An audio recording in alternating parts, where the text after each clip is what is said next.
आदरणीय प्राचार्य महोदय व मेरे प्यारे बहन और भाइयों, मैं आज आप सभी के सामने नारी के जीवन पर प्रकाश डालना चाहूंगी। देश के एक महान नेता को, अरे भाइयों, देश के एक महान नेता को इन दिनों इस चिंता ने बहुत परेशान कर रखा है कि इस देश की गरीब बहुसंख्या के पास मनोरंजन का एकमात्र साधन उनकी बीवी है। 33 करोड़ लोगों का ये देश, अरे भाइयों, 33 करोड़ लोगों का ये देश इस मनोरंजन और मनोरंजन के साधनों की कृपा से 1.25 अरब लोगों का देश बन गया है।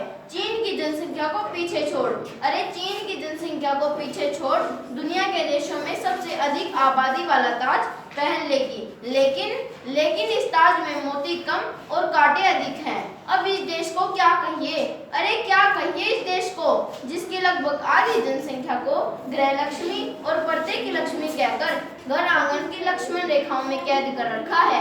यह याद क्यों नहीं आता, क्यों नहीं आया है याद कि एक औरत अपने इस एक जीवन में इस समाज के 2 घरों का निर्माण करती है, एक उसका मायका जहाँ में पली बड़ी और दूसरा उसका ससुराल जहाँ उसका जीवन बीता तथा उसने देश की भावी पीढ़ियों का निर्माण भी किया है।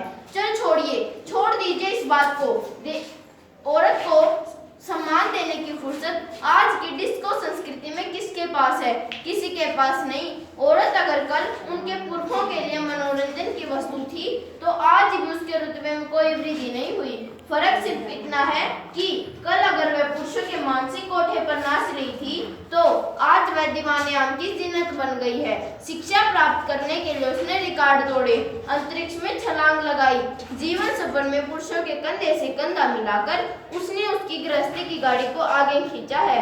लेकिन आज भी वे दुष्ट उसे जच्चा बच्चा केंद्रों के भटकन से आजाद कराने के लिए तैयार नहीं।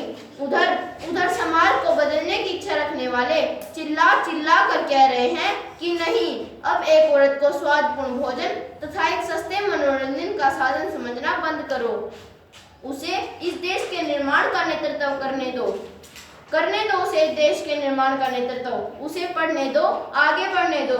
आवाज गूंजी, अरे भाइयों, आवाज गूंजी तो इन मसीहाओं ने सिर हिलाया।